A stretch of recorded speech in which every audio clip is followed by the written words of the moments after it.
பொரியல் நான் வைக்கணும்.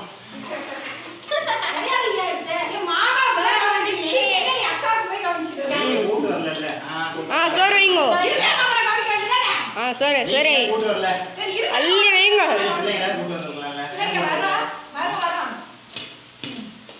இருந்தாலும் சின்ன கையாட்டுக்கு அம்மா வரல. அம்மா கூட்டு வரவங்களுக்கு கருது பண்ணிக்கல. என்னால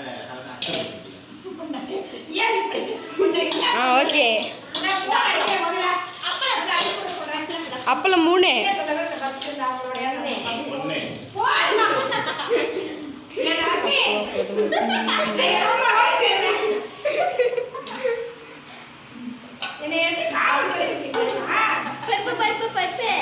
பருப்பு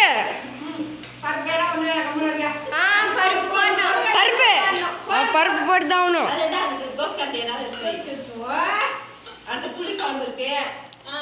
எல்லாத்தையும் டெஸ்டிங். ஊத்து ஊத்து பாயாசம். பாருங்க பாயாசம். அதெல்லாமா காட்டுக்குள்ள ஒளிஞ்சிருந்துச்சு.